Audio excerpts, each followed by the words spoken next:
I believe that it is better to go and try it than having the regret not to start. So in a lot of decisions I make in business or in life are based on this very simple formula. If I don't do this, will I feel regret? And if the answer is yes, then I have to go and try it and do it. Welcome to the B2B Breakthrough podcast. We're here to bring you all the best knowledge, insights, and strategies from e-commerce experts, successful business owners, and the team at Alibaba.com that you'll need to grow your business and achieve your next big breakthrough. I'm your host, Sharon Gai. Welcome to this episode with Simona Moore, a seasoned brand development and e-commerce expert currently excelling as the CEO of PB Pro, a leading professional pickleball brand. With over a decade of experience, she's previously led marketing and brand development at Lowe's, significantly boosting profitability in several product categories. As president of SGIM, she also provides strategic consulting for high-profile clients in sports and entertainment. Her extensive background blends corporate expertise with entrepreneurial vigor, driving digital innovation and market expansion. Welcome to our show, Simona. Thank you for having me. So you actually started as a professional tennis player and you were ranking on all different types of scoreboards, representing countries nationally. But then somewhere along the way, you decided to go into e-commerce and go into actually Lowe's, which is a company that I previously partnered with in a previous company. But that's more traditional retail and in areas of category management. Can you just share more about your beginnings and all of that transition and how that all came to be?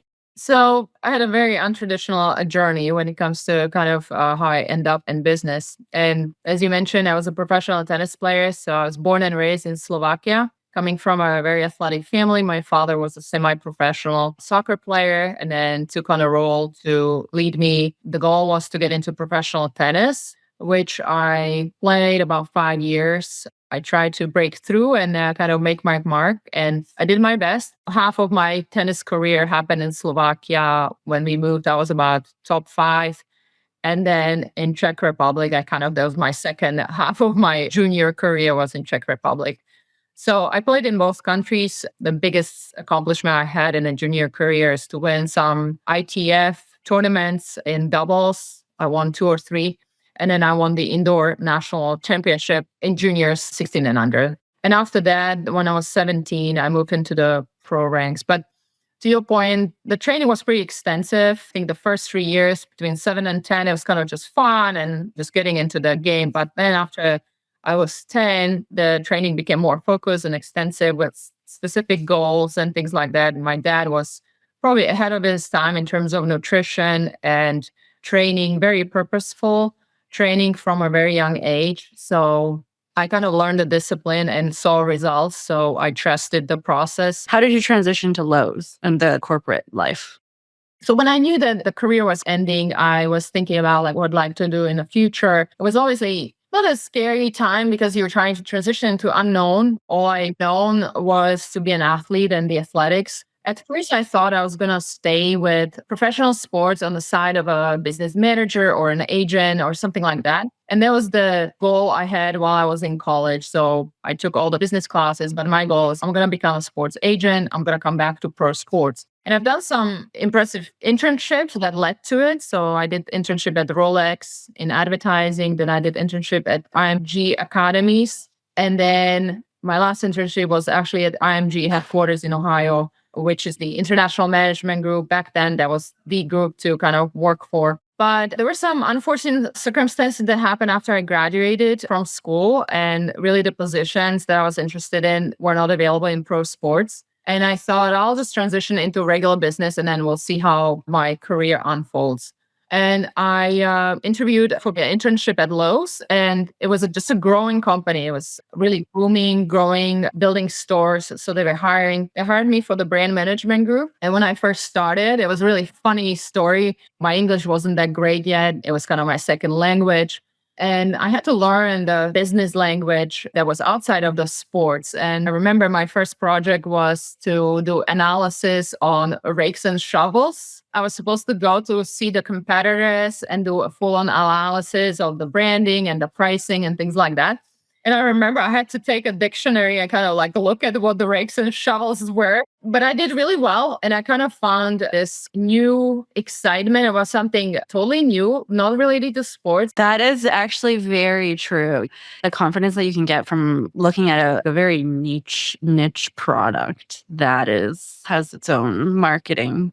I kind of stayed. And at first I thought, oh, I'm just going to probably stay a few years and then kind of explore my options. But Lowe's back then had just incredible pool of talented people. I had just some incredible people around me on our team. My immediate boss was just an incredible person that taught me a lot about business, outside of business and everything. And then we had also the extending team of our vice presidents in marketing and just the teams that I was exposed to. I worked with a direct sourcing team. So we had a sourcing team that worked with a lot of manufacturers overseas. I worked with trend and design team on the design side. We had product design team. And I was exposed to all these groups when we work on cross-functional projects, really. And that was fascinating to me. I wasn't the most talented maybe on the team, but I had these great people around me and I learned really quickly. They didn't think to put you in the sports section? I know. I mean, if I went probably to sports retail, it probably would have been maybe a little better fit. But at Lowe's, they did have a sports marketing division. And at that time, Lowe's was really focused on the NASCAR side. So the sports marketing was related to NASCAR. And I realized that I am interested in pro sports, but probably more into the racket sport, if you will. That's where I came from. So I enjoyed my role at Lowe's in the brand management group. We had some really fascinating projects where we were coming up with new brands for home decor or new brand for power tools and things like that. And it was really interesting to learn and see how we literally started from nothing and built this incredible multi-million dollar brand from brand identity to packaging to product design. And it was to me, seeing the whole process was so fascinating and I absolutely enjoyed it. And having the great people around me, it just made it a lot easier for me to really stay. Was that the time that you started to think maybe I can do my own brand too? Because I've seen the 0 to 1 for building something from scratch. Yes. So the exposure to brand management made me feel like, wow, one day I know the process now. I know what you need to do from A to Z. And I think I would be great at it. I absolutely believe that. So it was just the timing of things. I was not willing to kind of just like leave Lowe's and leave the environment yet, but it was back of my mind. Absolutely. It was something that was like one day, I think this is where I'm going to end up. And fast forward, I left Lowe's. My daughter was born. So I did plan on leaving corporate just overall and rethink my life and career and making sure that I could raise her and have a family life. And I gave myself enough time to figure out what my next move would be. And I started slow. I started with the e-commerce marketing and merchandising for some NASCAR drivers. And it was a great fit. They just needed someone to help On the digital side. yeah, digital side. And there was actually some experience that I didn't have from Lowe's. I worked on a big budget marketing, TV, magazines, and things like that. I haven't done digital at that point. So it was a really nice way for me to dive in and learn the e-commerce and digital social media and things like that. And it was on a smaller scale. It wasn't like a huge brand or corporate. And I learned how to build websites. And again, I gained some new skills and learned how to navigate kind of the digital world. Obviously, it was changing so fast and it's still changing to this day. So it gave me just a really good base. And I was like, okay, now I have digital experience. I have the brand management experience. All I need is to come up with an idea or a product. So then being a former tennis player, I would have thought you went into tennis rackets, but then it's actually pickleball. So it is an interesting story as well. Life happens and you just have to see opportunities when they're right in front of you. And pandemic happened. Everybody was home. People were allowed to play some tennis, some golf. And in some places, pickleball was a sport that people in America played in a driveway. My husband plays pickleball religiously every Saturday, and he recently started doing that after he's seen the mounds of people jumping into this newborn hobby that now everyone has. Do you know the history of it? Like, how did it even become this huge thing? So it was, I think during pandemic, more and more people like realized, okay, what are we going to do? So they bought our nets and they would play in the driveway. And initially, a lot of people thought, oh, it's just a fad. Everybody will go back to their lives after the pandemic was over. And I did some background research on the industry. And back then, even before pandemic, they already had like a professional tour and they had few national tournaments and things like that. And after I tried to play it, I was like, okay, I get it. It's very addictive. As a tennis player, when you transition, you're good at a certain level, like right away. So it's fun. And then I realized, okay, to get like really, really good, you do need to spend more time on it. But to play at a 4.0 level, you can just go out there without any training and spending like time on like tennis your whole life. You're working on technique. And pickleball, you don't have to. And you can play with people who are older, younger. It's kind of an equalizer in terms of level because the court is smaller and it really doesn't matter that you have a nice technique and someone doesn't. The ball kind of comes back very similar way. So I would say at the hobby level, pretty much anybody can play. So I understood that it is very addictive. It is very addictive. It's easy to get in. Everybody can play, even family or kids with grandparents. People will embrace it. And it doesn't require too much equipment or there's very little entry in terms of cost. You know how in corporate offices, there's always a ping pong table as part of the playroom or the chill room? I guess, do you think pickleball is at the same level of popularity as ping pong? Or is that sort of the pathway in the future? I don't know much about the ping pong industry. We have a ping pong table as well. And I think that's more of how ping pong at the hobby level probably is. Every family will have a ping pong table. When they have people over, they will take the ping pong table out and play. I think pickleball has evolved a little further. And I don't know, a lot of research show that about 9 million people played. Today, it's probably double. We didn't see the 2024 numbers yet. And it is consistent. So people buy the racket, they love it, and they start getting better. They want to be with a group of people and they start playing more consistently in the evening with family and things like that. So I think it's evolved beyond just like, oh, let's just play once in a while. It's more like, oh, let's play. I want to get better. And even at the hobby level, there are lots of tournaments, very easy to enter. You can play for one day and be done. And I think that's also people who are hobby players, they still are, wow, I could enter a tournament and win a medal. Especially people from the corporate, they never had the chance to pursue a certain athletic sport. Do you think it'll ever be so professional that it's going into the Olympics? I believe that pickleball will evolve to that. As a matter of fact, I think pretty close. I don't think it will be at the LA Olympics in 2028, even though I know that everybody was trying to really get there. But beyond 2028, there's a possibility. There's some requirements where the sport has to be played in, I think, 75 countries or more. And there's some regulations around what that means and things like that. But I think pickleball will be Olympic sport, even if it's just a show sport, but it will make its way to the Olympics. Absolutely. Oh, that's right. Because it has to be an international phenomenon. Like we know that it's very popular in the US, but yeah, I don't know how popular it is in other countries. I think it just is a matter of time. US has, I think they're really managing it well in my mind, how they go about it. Certain leagues like the PPA Tour, which is the highest pickleball tour for professionals, they're starting the same, or the US is helping to launch the same tour in Australia, in other countries, and things like that. So eventually it will most likely become kind of a global tour, if you will, but it just takes time where other countries kind of need to catch up. But because of the appeal, the competitiveness, and the accessibility, I think that it's kind of a universal appeal. I'd say in US, it took off really quick and really fast. But I think there are other countries where the appeal will be there for certain groups or audiences. So I have no doubt that it will grow globally. US might be always kind of the strong country with the best players initially, but I can see how Australia, England, and some other countries will definitely catch up. So during the pandemic, you saw this phenomenon and you just went with it. How did you decide which piece to focus on? Because you, from PB Pro, it looks like the core product is the paddle, and then you built things around that. Like, how did you approach what part of the whole thing you wanted to do as your first product?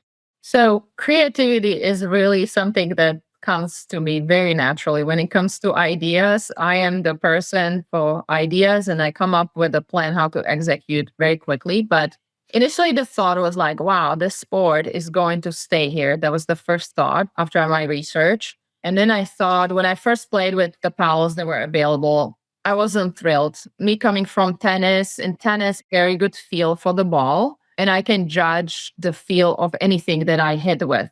So to be honest, like the paddles back then felt very stiff. And I thought there must be better materials or something where I can actually feel the ball a lot better so I can control it better. So I was like, okay, well, let me look at the paddles. I looked at the paddles, look at the materials. They were obviously very, very stiff fiberglass and things like that. So we looked at some different combinations and we landed on carbon fiber and polypropylene core. And then we just experimented with the shapes. And then we focus on classic shapes coming from tennis. I know I played tennis for the last 30 years. The classic shapes always did best. So there's some companies that experimenting with wider rackets and thicker, and it never really caught on. The classic shapes, the traditional, there's some improvements to the materials. And they're lighter, they're more flexible, things like that. But in terms of the shape, there's a certain shape and that's it. And the same goes for pickleball paddles. And we were probably one of the first ones where we said there are going to be 3 or 4 shapes. There's going to be the wide body, there's going to be classic, there's going to be longer handle, and that's it. But we really cared about what the combination of the materials were. And that took us so long to figure out the best feel. We really focus on the feel. And that's our tagline, feel the difference. And we've arrived at. So we launched a company 3 years ago. We did launch paddles along with men's apparel, women's apparel. We're probably the only brand in the world having a PB Pro icon and a brand for male, and PB Pro icon and a brand for female. So the PB Pro portion stays the same, but the icon, one is male, one is female. We only use it on apparel. Paddles just have a PB Pro without any icon, but we felt like women should have their little own identity and have a cute little icon that goes with the PB Pro logo and looks really, really chic. And for guys, we have an athletic silhouette of an athletic person. So we're very proud of that because it's something unique, something different. And we've seen consumers like really appreciated that we looked at the genders and developed. How did you find the process, or did you use Alibaba.com to find your supplier? Did you build a whole new product, or were you just more so deeply researched into the available products that's on the market and then selecting the one that's the fiber? So there's a combination of both. I have had sourcing experience long before PB Pro. So I've been sourcing products mainly on the apparel side, hats and smaller promotional items before. So I knew how to go about looking for suppliers. In the same sense, I was just basically searching for suppliers who had experience with pickleball paddles, and I asked for their expertise in terms of materials and thickness and roughness and things like that. So I got feedback from them, and then I knew what already was on the market. And I've talked to them about it. We're looking for something softer that gives the paddles or the play a little better feel. And we landed on the carbon fiber. So we were not the first one to really market it, but we knew that the carbon fiber is going to be the main surface, and it evolved to that as well. Even to this day, there's a new version of it's called raw carbon fiber. It's even a better material for the high-end paddles. So it was a combination of looking for suppliers, getting feedback from suppliers. We used the platform Alibaba and had a really great experience for the last how many years we've been working with them.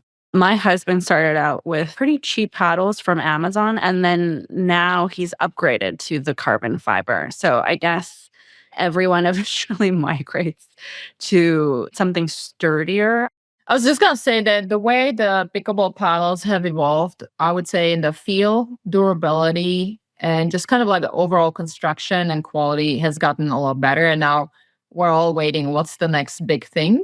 Oh, you think it'll change again? Like another new material will come up and then people will change out their carbon fiber for that one. So there's a possibility. However, there are some strict standards around what the materials could be or what the results of how fast the ball can bounce from a paddle. things like that are measured. So is the roughness and things like that. So there are some parameters that we have to stay within, and that the industry standards are what they are. We have to get the paddles tested so they don't become dangerously fast. So there's some limits to what we as manufacturers can do. We have to stay within kind of the safe limits. But I think there's a lot of push for innovation. There's an opportunity for innovation. But I think the playability of the current paddles are very, very good. I think there are some other areas of the paddles that can improve. And maybe those are the areas where we as manufacturers have opportunity to bring something new and better. I think a lot of manufacturers are working on the quiet paddle, where there's no sound. I thought people would like that sound. but there's some areas, if you have a neighborhood and there are 100 cords, like people are playing pickle, I can see how it can get old. But there's a company that has a quiet paddle out there. I think noise reduction paddle would be better, keeping the same material, same grade surface and things like that. They're already so good. But being able to dampen the sound probably would be a great innovation. And I'm sure we are all working on something like that. How did you launch the brand in the initial phase?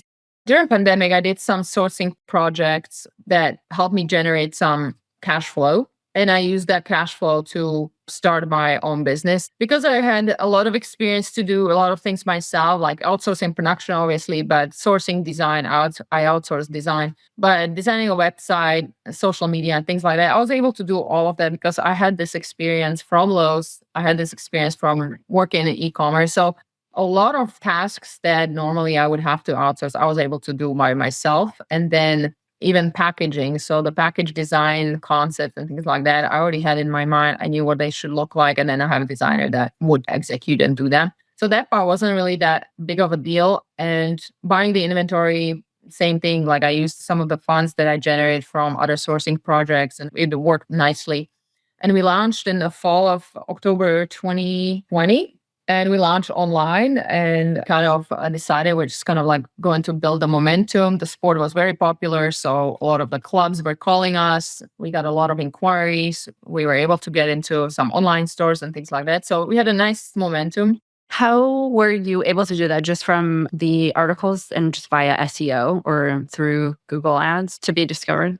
We did articles, we did SEO. Direct to consumer was mainly generated through SEO and things like that. And then we started with selling to clubs. So because the pickleball was growing, we knew that every tennis club is going to eventually convert some courts, line their courts because there was such a demand for people to play. So anytime we call a club, it wasn't really a big deal. They're like, yes, we're getting into pickleball. We need paddles. So our really strategy was focused more on bulk selling to club or selling wholesale. And we did that for about 8 or 9 months. And our big breakthrough was when we made some initial connection with Dick's Sporting Goods, with merchandising team.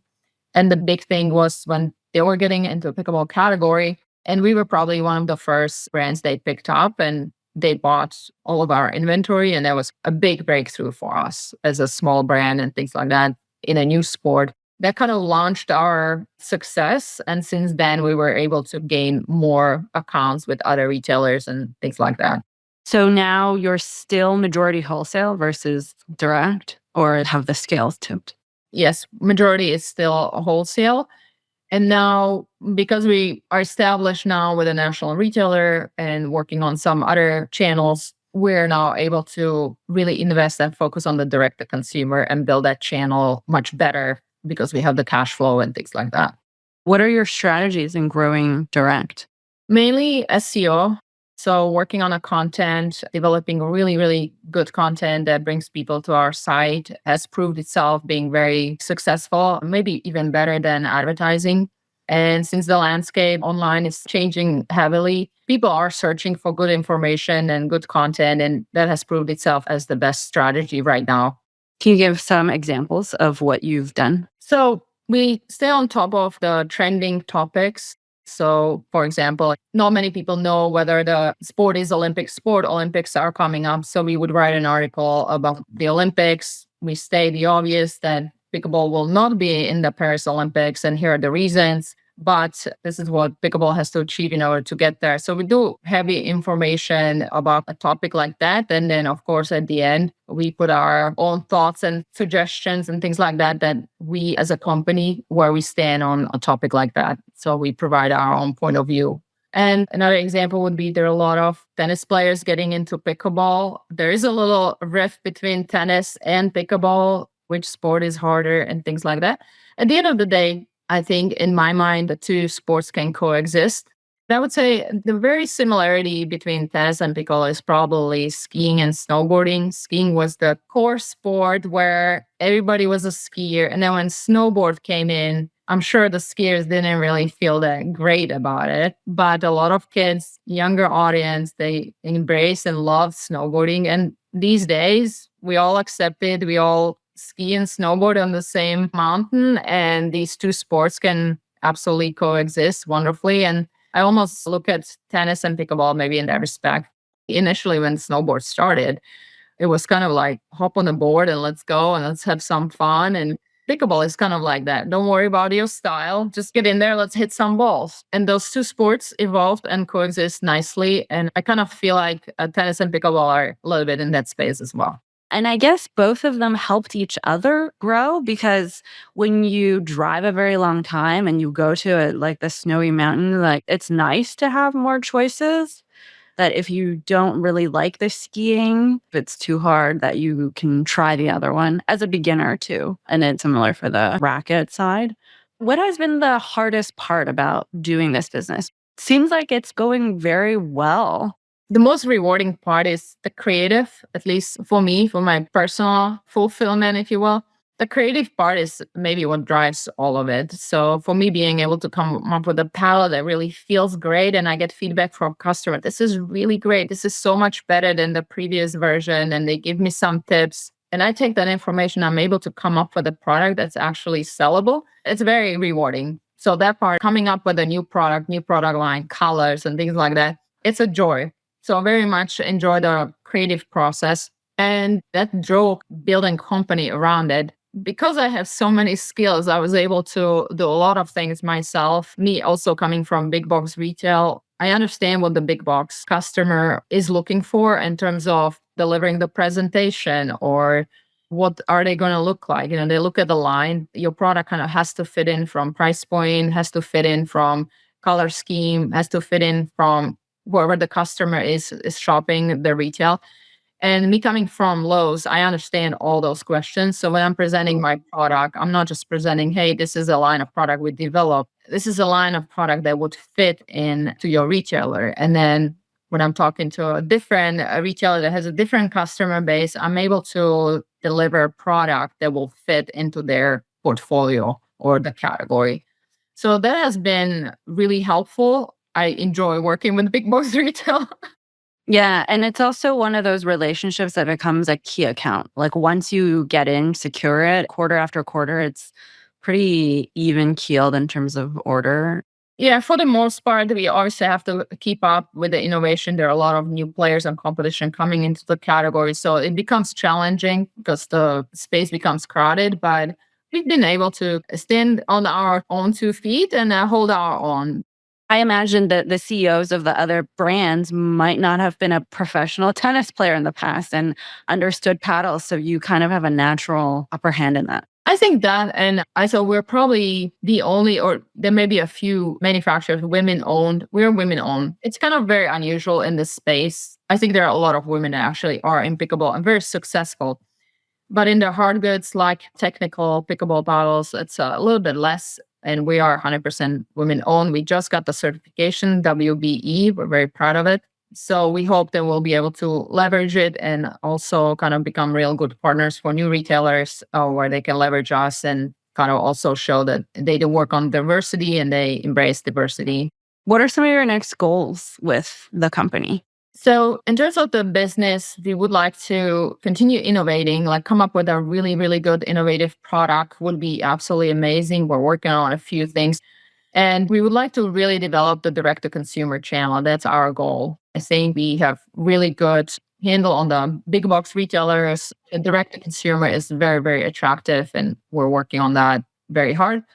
And maybe in the future, bringing in a partner that could help us to get into the pro shop channels. So there are companies that have huge distribution in the racket sports, in the tennis pro shops, in the clubs, golf pro shops, because a lot of the rackets or tennis clubs are converting even the name to racket sports club, because now you have tennis, pickleball, paddle, there's paddle tennis and things like that. So a lot of the centers are going to be called racket sports. So we would probably want to partner up with someone who already understands that channel really, really well and could bring our product into that channel successfully. You bring up a good point, which is it's almost like the Air Jordans or in the running shoes world, right? If Michael Jordan wore your brand or wore that model, then that model of shoe just takes off. So then is your goal to find more athletes to use your racket? And if so, where would athletes be shopping for gear? Actually, this is where tennis and pickleball are probably a little different. So if you want the top of the line tennis racket, you go to a tennis specific pro shop, and that's where you get advice and that's where you buy your top product. But pickleball is a little different. So you would actually find top of the line pickleball paddles from us or other competitors. You would find it at these retailers. So it is a little different. You will find lower priced items as well, but you will also be able to buy the top of the line. Plus, online business makes everything easier. So everybody is everywhere and distribution is king. So everybody's looking for the most distribution they can get. And they're not so specific about which retail channel. Yes. So I think the lines have blurred a little bit for pickleball, and probably it's working for the industry. I don't think it hurt any brands, even the high end brands. I don't think it was an issue. So there's a very successful professional tour called PPA. PPA is where there's a significant growth of professional pickleball players. They're being paid. They play Major League Pickleball, which is a pro team competition. And it has been really, really successful in terms of how it's growing and tracking. And it attracts more and more talent. So they're growing in terms of number of tournaments, the purse is growing, sponsorship, everything is growing. So it attracts a lot of new players. A lot of them are coming from the tennis world, where they're former, let's say, Division 1 tennis players. They go into pickleball and they go straight to the pros. So we already know that there are some marquee players that are crucial to sell paddles. There's number one player, male and female. They're just absolutely amazing. And they do sell paddles because people are not educated about what to buy. So if they buy something that the number one player or male or female play with, they know they buy something good. So there's definitely the sponsorships work. I think we feel like we really want to find someone who is a really great fit and can take us from point A to point B. And we also feel like the timing of everything is important. So while we're working on our distribution channels and growing and partnering up with the right distribution partners, I think the player, whoever we will end up working, has to kind of fit into the whole strategy. And I think we're kind of just waiting for the right opportunity. And we know that it will come as we're growing and becoming more prevalent in the marketplace. If there's a first-time entrepreneur looking to get into this space, do you have a few words of advice for them and what to look out for? Anyone who is starting out, there's really no magic formula. If you have a great idea and you have the creativity and drive and you believe in yourself and believe in your product, don't be afraid to go and start it. I believe that it is better to go and try it than having the regret not to start. So in a lot of decisions I make in business or in life are based on this very simple formula. If I don't do this, will I feel regret? And if the answer is yes, then I have to go and try it and do it. And then my other advice would be to find someone who believes in you and your product and can give you a very objective feedback or can guide you in a sense. At the end of the day, you're making your own decisions, but it is really good to have a third party that's not really involved in your inner circle, but can just give you objective opinion about, well, this sounds really great. How about, have you thought about this? Like a business coach? I wouldn't call it a coach. I have someone, he's retired now. He worked at Lowe's. He was my first boss and he really cared about my business career. So he advised me when I was young, this is what you should look out for. If you stay at Lowe's, these are the things that you should probably look at and make sure you do this, don't do this.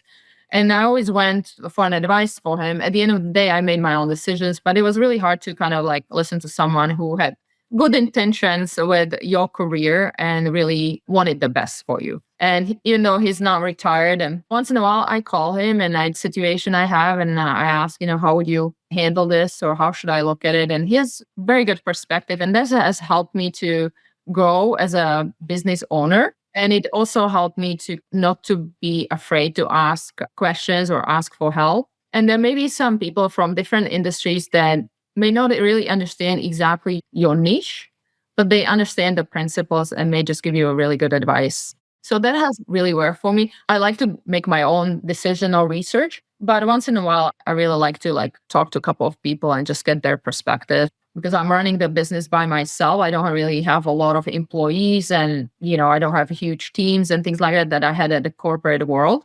I do feel like I have extended pool of people that I can talk to that usually give me a really good perspective.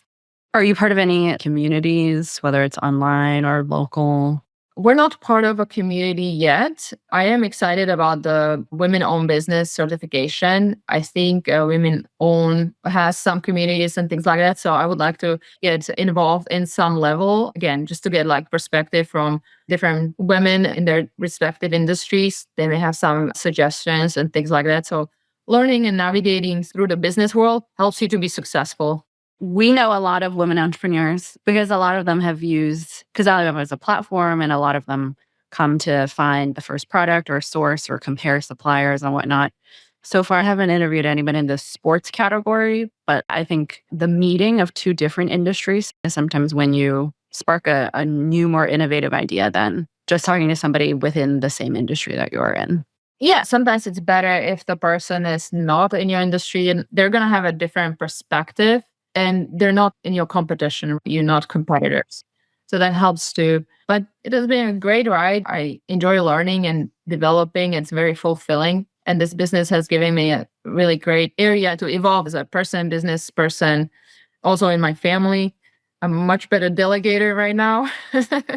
No, just joking aside, but it's been a really great ride. I can imagine a life without having something that I'm excited about every day when I wake up, and maybe the competitive edge that I still have as a former professional athlete kind of lives in me, and the business just gives me an avenue to use it and be in a competitive marketplace in the business spectrum. Thank you so much for spending your time with us and sharing all of your insights.